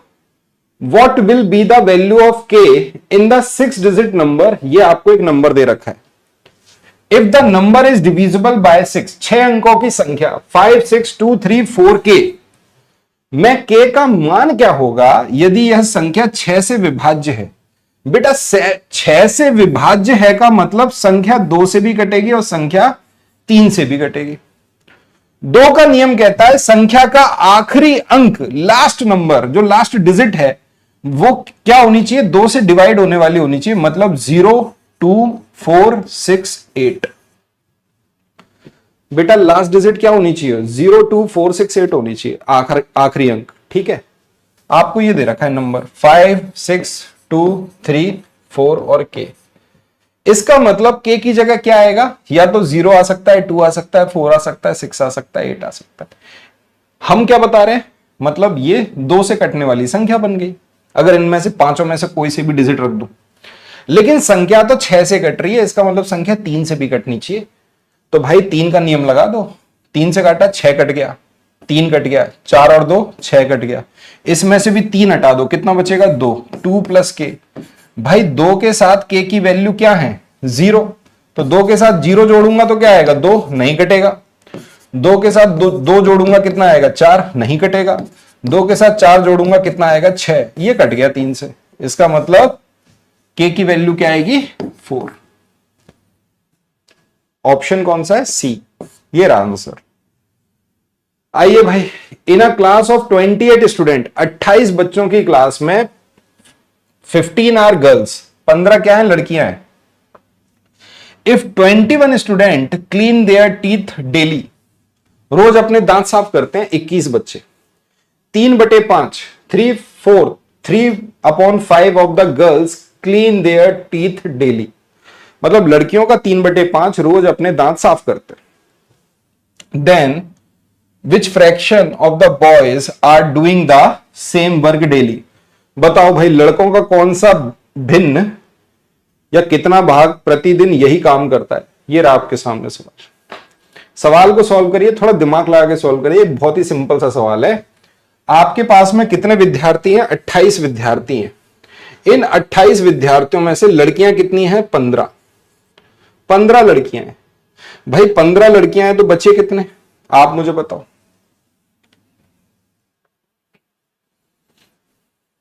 बोलो 28 में से क्या है 15 लड़कियां हैं तो बच्चे कितने, आप बोलोगे सर 13 लड़के बचे, बॉयज कितने हैं 13 हैं। ठीक है भाई, चलो अब बोला गया कि भाई 21 स्टूडेंट हैं जो रोज अपने दांत साफ करते हैं। टोटल स्टूडेंट कितने हैं 21 जो रोज अपने प्रतिदिन दांत साफ करते हैं। 3/5 लड़कियां हैं जो अपने दांत क्लीन करती हैं। तो भाई अगर 3/5 इसका निकालोगे तो कितना आएगा भाई, इसका मतलब 9 लड़कियां हैं जो रोज अपने दांत साफ कर रही हैं। टोटल कितने बच्चे थे, टोटल थे 21, बेटा 21 में से 9 घटा दिए तो बचे कितने 12। इसका मतलब लड़के कितने हैं 12 जो रोज अपने दांत साफ करते हैं। लड़के कर रहे हैं 12, लड़कियां कर रही हैं 9। तो भाई कौन सा फ्रैक्शन होगा, टोटल कितने लड़के 13, उसमें से 12 लड़के यही काम रोज कर रहे हैं। 12/13 आपका आंसर है। Option number D is correct. Clear है, डन। अगला सवाल ये रहा, बताओ भाई which of the following statement are true, निम्नलिखित में से कौन सा कथन सत्य है। Every number is always more than its additive inverse. सबसे पहले तो आप समझ लो एडिटिव इनवर्स क्या होता है। अगर कोई नंबर ए है तो उसका एडिटिव इनवर्स माइनस ए होगा, अगर कोई नंबर माइनस ए है तो उसका एडिटिव इनवर्स प्लस होगा। इसका मतलब मैं ये कह सकता हूं पॉजिटिव को नेगेटिव करना ही एडिटिव इनवर्स है। दूसरा होता है मल्टीप्लिकेटिव इनवर्स, ये तो हो गया एडिटिव। ये कौन सा इनवर्स हो गया एडिटिव। एक होता है मल्टीप्लिकेटिव, मतलब अगर ए है तो उसका 1/a हो जाएगा और अगर 1/a है तो उसका a हो जाएगा। ये हो गया मल्टीप्लिकेटिव इनवर्स। ओके भाई, चलो every number is always more than its additive inverse. प्रत्येक संख्या अपने एडिटिव इनवर्स से अधिक होगी। गलत, ऐसा थोड़ा होगा। हमने बोला नेगेटिव का पॉजिटिव होता है, पॉजिटिव का तो नेगेटिव होता है ना, तो नेगेटिव इसका एडिटिव इनवर्स से बड़ा कैसे हो सकता है, नहीं हो सकता। पहला गलत है। Sum of any two integers is always more than each of the integers. अगर दो इंटीजर्स को जोड़ा जाए तो उनका जो सम है वो दोनों इंटीजर से बड़ा होगा।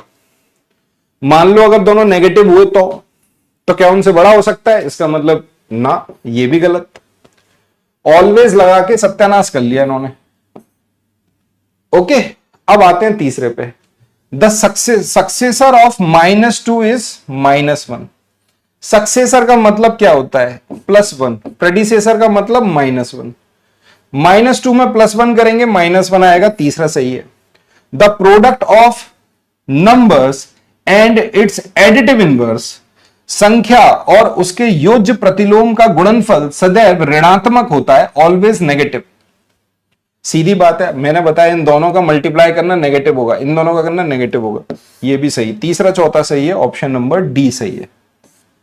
ऑप्शन नंबर डी हो गया आपका सही। ठीक है भाई, अगला ये रहा सवाल, देखिए इस सवाल को अच्छे से। क्या कहता है ये सवाल? ए shopkeeper bot 138 boxes of Apple.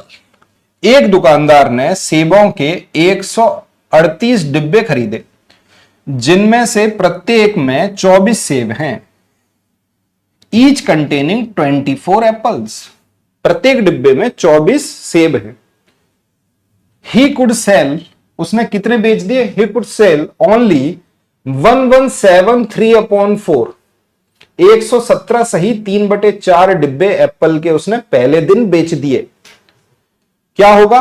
पहले दिन वह सेबों के केवल 117 3/4 डिब्बे ही बेच पाया। उसके पास कितने सेब शेष हैं? बताओ भाई, उसके पास कितने सेब शेष हैं? बड़ा ही सिंपल सा सवाल है। आपके पास 138 डिब्बे थे टोटल, उसमें से आपने कितने बेच दिए? 117 सही 3/4। आप तो 117 को माइनस करो, लो भाई कितना बच रहा है? 21 बॉक्स बच रहे हैं। ठीक है भाई, जिसमें से 3/4 डिब्बा भी बच रहा है। तो एक डिब्बे में कितने सेब हैं? 24। मैंने एक डिब्बा हटा लिया, इसमें से कितने बचे? 20 बॉक्स बचे। एक डिब्बे में 24 सेब हैं, 24 सेब का 3/4 उसने बेच दिया, तो बचेगा कितना? आप बोलोगे सर 1/4 बचेगा। अगर 3/4 बेच दिया तो 1/4 बचा, इसको काटा, इसका मतलब 6 सेब बचे, 6 एप्पल ये बच गए, 20 बॉक्स बच गए। हर एक बॉक्स में कितने एप्पल है? 24। तो 24 का मल्टीप्लाई कर लो, 480। 480 सेब ये हो गए, 6 सेब ये हो गए, दोनों को ऐड कर दिया 486। यही सवाल का उत्तर है। आंसर क्या आ गया? A option 486। ठीक है बढ़िया, मस्त, कोई दिक्कत नहीं है, कोई परेशानी। लो भाई आगे बढ़ते हैं। Two angles having their sum 180 degree are always known as. दो कोण जिनका योग 180 डिग्री है सदैव कहलाते हैं। क्या कहलाएंगे? बताओ। आप बोलोगे सर सप्लीमेंट्री एंगल। ऐसे दो कोण जिनका योग 180 डिग्री है सदैव क्या कहलाएंगे? सप्लीमेंट्री। मुझे मालूम है लीनियर पेयर भी कई बच्चे बोलेंगे सर रैखिक युग्म भी होता है। रैखिक युग्म का मतलब एडजेसेंट एंगल क्या होता है? ऐसा एंगल जिसकी कॉमन वर्टेक्स और कॉमन साइड हो। ये जैसे एंगल है, ये दोनों एंगल एडजेसेंट एंगल कहलाएंगे। अगर एडजेसेंट एंगल ऐसा बना दिया जाए, ये पॉइंट एक इधर, ये कॉमन वर्टेक्स और एक कॉमन साइड, तो ये क्या बन जाएंगे? ये इनके लीनियर पेयर हैं। ये क्या बने? Linear pair. और लीनियर पेयर का सम 180 डिग्री तो होगा। बट व्यापक रूप से सप्लीमेंट्री लीनियर पेयर हैं ये। All linear pair are supplementary. आप कह सकते हो, क्या बोलोगे? All linear pair are supplementary angle, all linear pair are adjacent angle. But इसका उल्टा नहीं कह सकते। All supplementary are linear pair, ये नहीं बोलेंगे। All adjacent angle are linear pair, ये नहीं बोलेंगे। क्लियर है? कॉम्प्लीमेंट्री का सम क्या होगा? 90 डिग्री, सप्लीमेंट्री का 180 डिग्री। ठीक है, तो adjacent angle linear pair, adjacent angle ही लीनियर पेयर है। मतलब जो लीनियर पेयर है वो एडजेसेंट एंगल ही है, याद रखना। ठीक है भाई, चलो आगे बढ़ते हैं। ये रहा अगला सवाल। Which of the following statement is not true. निम्नलिखित में से कौन सा कथन सही नहीं है? Sum of an acute angle and right angle is always an obtuse angle. मतलब एक न्यून कोण और एक समकोण का योग सदैव अधिक कोण होता है। बिल्कुल सही बात है, पहला तो सही है। Sum of two acute angle is always less than the right angle. Always, इन्होंने क्या कह दिया? ऑलवेज। दो एक्यूट एंगल का योग हमेशा राइट एंगल से कम होगा, हमेशा, पक्का। ऐसा कैसे? 45 और 45 को जोड़ दो तो 90 के बराबर नहीं हो गया? 60 और 60 को जोड़ दो तो 90 से ज्यादा नहीं हो गया? बोलो। तो यही है, बी आपका गलत है। Which one of the following group of letters have only one line of symmetry. निम्न अक्षर समूहों में से किस एक में केवल एक सममित रेखा है? बोलो भाई, एक सममित रेखा किस किस में है? बोलो। H में 2 होती हैं, I में 2 हो गई, बी में एक हो गई, सी में एक है, जी में तो एक भी नहीं है, यू में एक है, डी में एक, ई में एक, एम में एक। सी ऑप्शन आपका सही है। Option number C is correct. Yogesh run with a speed, Yogesh दौड़ रहे हैं भाई साहब, 30 किलोमीटर प्रति घंटे की चाल से दौड़ता है, किसी दौड़ को 5 मिनट में पूरा करता है। Complete a race in 5 minute. चीता है ये। What is the length of the race, मतलब मुझे डिस्टेंस निकालना है। डिस्टेंस इज इक्वल टू होता है स्पीड इनटू टाइम।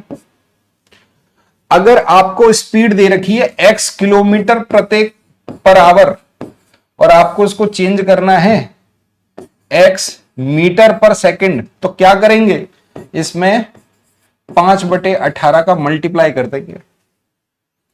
अगर आपको स्पीड दे रखी है किलोमीटर पर आवर और आपको उसको चेंज करना है मीटर पर मिनट, तो क्या करेंगे, 50/3 का मल्टीप्लाई कर देंगे।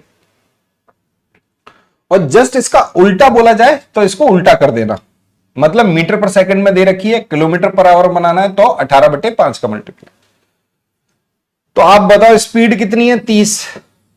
मुझे क्या दे रखा है, समय मिनट में दे रखा है, और यहां पर रेस की लंबाई मेरे को निकालनी है मीटर में, तो मीटर पर मिनट में ही चेंज करूंगा। कर लो भाई, 50/3। टाइम कितना दे रखा है, 5 मिनट। सॉल्व कर लो, यही सवाल का उत्तर है। डिस्टेंस आ जाएगा कितना बताओ, 2500 मीटर। ये रो, बी ऑप्शन आपका सही। क्लियर है? अगर सवाल आ जाए पेपर में तो सॉल्व कर लोगे। आइए इस सवाल को देखते हैं। शालू रीच हर सिस्टर्स हाउस, जो शालू है वो प्रातः सुबह 18 जनवरी 2020 को अपनी बहन के घर पहुंचती है। चलिए भाई, और 2 अप्रैल 2020 को रात को वापस चल पड़ी, मतलब वापस अपने घर आ गई। वहां कितने दिन ठहरी? ऐसा क्यों हुआ कि ये जनवरी 2020 को गई और अगस्त अप्रैल में आ पाई? क्योंकि लॉकडाउन लग गया था, मार्च में लॉकडाउन लग गया था। ठीक है, कौन आया था? भाइयों बहनों, कल से संपूर्ण आइए बताओ भाई, बड़ा ही सिंपल सा सवाल है यार। 18 जनवरी, जनवरी के बाद आएगा फरवरी, फरवरी के बाद मार्च, मार्च के बाद अप्रैल, अप्रैल में 2 तारीख को वापस आ गई, 2 दिन इसके, मार्च के 31 दिन, 2020 मतलब लीप ईयर 29 दिन इसके, और 18 से लेके 31 कितने दिन हो गए, 31, 11 और 2, 18, 19, 20, 3 दिन और 14 दिन। बस सबको जोड़ दो, 14 और 2 16, 16 प्लस 29 प्लस 31, 9 और 1 10 और 6 16 की 3 और 3 6 और 1 7, 76 डेज रुकी। कितने दिन रुक गई? 76। Option number C is correct. Done है भाई, कर लोगे सवाल। आइए, the side of a square is 48 centimetre, जो स्क्वायर की साइड है वो 48 सेंटीमीटर है। The length and breadth of the rectangle are 1 1/2 and 2/3 respectively of the side of the square. एक वर्ग की भुजा 48 सेंटीमीटर है। एक आयत की लंबाई और चौड़ाई उस वर्ग की भुजा की क्रमशः 1/2 और 2/3 गुना है, तो परिमापों में अंतर बताइए। चलो यार, सवाल करना है, करके बताओ। अगर उसकी साइड 48 है, लंबाई कितनी है 48 का 1/2 मतलब 3/2, चौड़ाई कितना है 48 का 2/3। लो भाई, कर नहीं पाओगे? करो भाई, 2 से काटा इसको कितनी बार, 24 दिया 72, लंबाई आ गई 72 सेंटीमीटर। 3 से काटो 16, 16 दूनी 32 सेंटीमीटर। ये, और ये कितना है 48 सेंटीमीटर। 48 सेंटीमीटर का 4 गुना, ये क्या हो जाएगा इसका परिमाप। 8 चौक 32 की 2 हासिल आई 3, 192। ओके भाई, 72 का डबल कर लो, कितना आएगा 144, 64 का डबल 32 का डबल 64 ये आ रहा है। बताओ भाई, इसका मतलब दोनों के परिमापों में अंतर किसका है? इसका परिमाप है 192, इसका परिमाप आ गया 1008। बताओ भाई, दोनों का अंतर 16, कितना अंतर आ जाएगा? 16 सेंटीमीटर का। बढ़िया सवाल है, हो पा रहे हैं सवाल, बहुत बढ़िया। आइए इस सवाल को देखते हैं। What will be the next number in the pattern? एक पैटर्न आपको दे रखा है, इसका अगला नंबर बताओ। 1, 3, 5, 7, आप कहोगे 9। इसका मतलब ऊपर आ रहा है 9, 4, 4 का स्क्वायर, 4 का क्यूब, फिर 4 की पावर 4, ऐसे बढ़ रहा है। मतलब इसमें क्या किया? 4 का गुणा, फिर 4 का गुणा, फिर 4 का गुणा, तो इसमें भी 4 का गुणा कर दो। ठीक है, कितना होगा बताओ? 1024, 9/1024, सी सवाल का उत्तर है। 450 व्यक्ति, 450 persons were asked to vote of their favorite season for their 3 seasons, winter, summer और rainy। तो डेटा ऑब्टेन्ड हुआ, data so obtained was represented in a pie chart.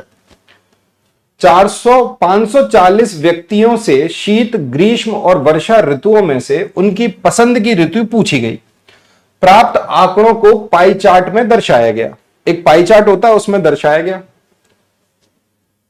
यदि शीत ऋतु का केंद्रीय कोण 150 डिग्री आया तो कितने व्यक्तियों ने शीत ऋतु को पसंद किया? समझ रहे हो क्या लिखा है भाई? If the centre angle for winter season is 150 degree, then how many persons had voted for winter season. अब आप एक बात बताओ, यह होता है आपका पाई चार्ट, और पाई चार्ट में अगर आप दर्शा रहे हो इसका टोटल एंगल कितना होगा? आप बोलो टोटल व्यक्ति कितने हैं? 540। टोटल व्यक्ति के बराबर पूरा कंप्लीट एंगल 360 डिग्री। ठीक है बेटा, 360 डिग्री है, मेरे को 150 डिग्री की वैल्यू निकालनी है, बस यही सवाल है और कुछ नहीं। आंसर कितना आएगा बताओ? चाहो तो इन दोनों को और कम कर लो। ठीक है, ये हो गया 12, ये हो गया कितना? 5। 12 से काट दो इसको, एक की वैल्यू निकालो। 12 चौक 48, 12 5, 12 पंजे 60, बस 5 की वैल्यू 45 इंटू 5 कितना आ गया? 225। यही सवाल का उत्तर है। इसका मतलब 150 डिग्री किसको रिप्रेजेंट कर रहा है? 225 को। यही सवाल का आंसर था। ठीक है भाई, अगला सवाल ये रहा। Rahul saved some money every month from his pocket money as given below. Rahul ने अपने जेब खर्च में से प्रति माह कुछ बचत की, जैसा नीचे दिया गया है। यह आपको दे रखा है। End of the month, month के अंत में total saving up to that month, उस माह तक कुल बचत। जनवरी, इसका मतलब उसकी जनवरी तक कुल बचत कितनी है? 80। फरवरी, फरवरी तक कुल बचत कितनी है? 140। मार्च तक इतनी, अप्रैल तक इतनी। ऐसा डेटा आपको दे रखा है। अब आपको कहा गया विच of the following statement is correct, निम्न में से कौन सा कथन सही है? तो सबसे पहले आप ये देखो कि आपकी ये कुल बचत है कितनी। इसका मतलब जनवरी तक तो कितनी थी? जनवरी तक कितनी है? 80 है। फरवरी में कितनी होगी? देख लो भाई, 80 से कितनी हो रही है? 140। इसका मतलब कितनी और बचत करी उसने जनवरी से फरवरी तक? यही तो है ये। आप बोलोगे 60। मार्च में कितनी करी? 140 से 60 और 10 70। अप्रैल में कितनी करी? 75। मई में कितनी करी? 90। और जून में कितनी करी?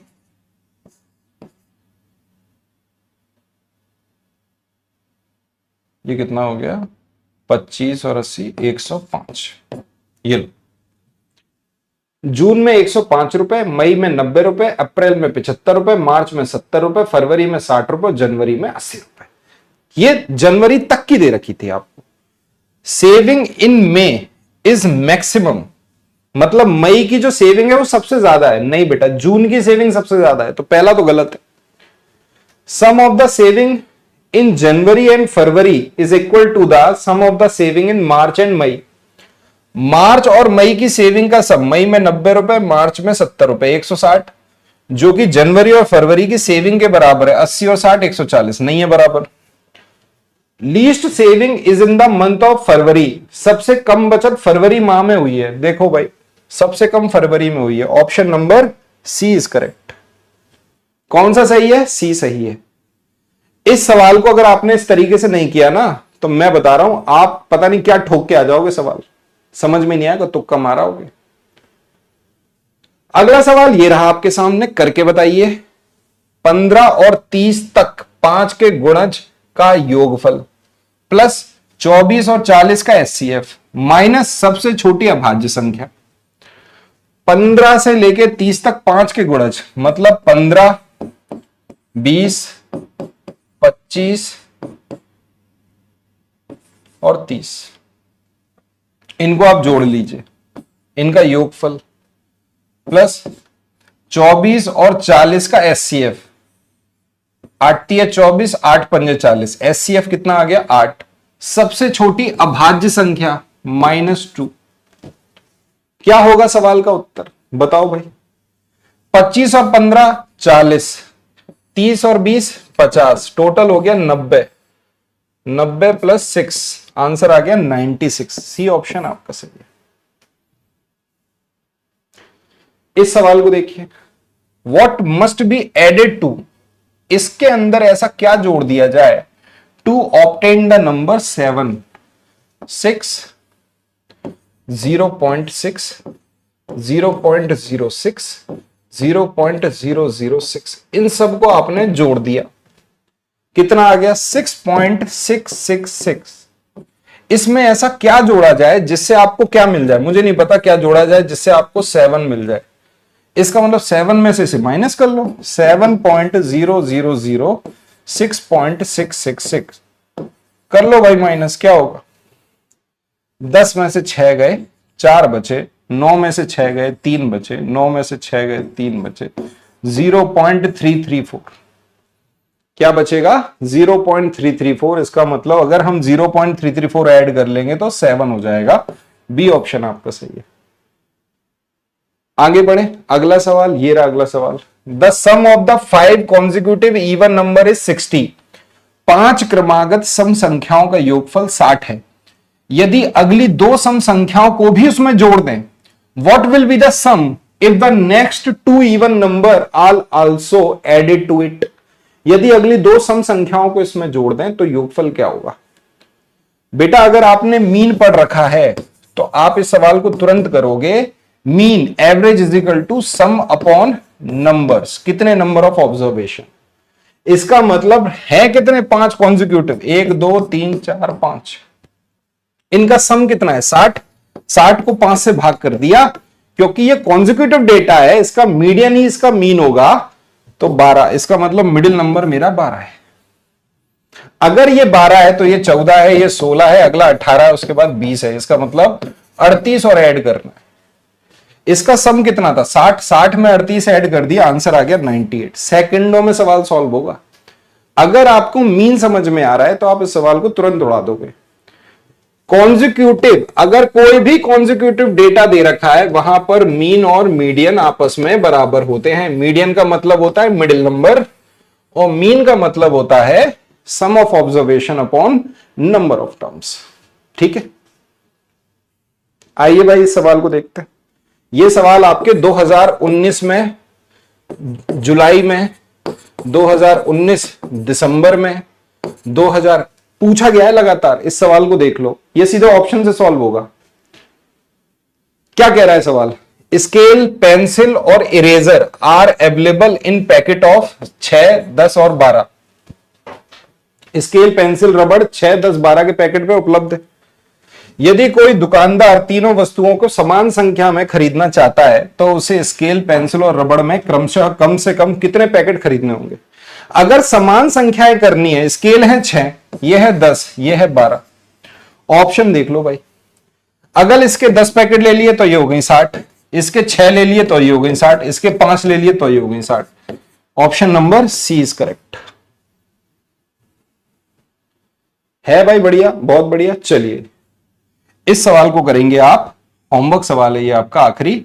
मैं इसको अपने टेलीग्राम पे अपलोड कर दूंगा शीट को, या आपके प्रीवियस ईयर की अब क्लासेस चलेंगी पेपर 1 की, maths with Uday sir. Join करिए इस टेलीग्राम चैनल को, ठीक है भाई। चलो भाई आज की क्लास यहीं समाप्त करते हैं।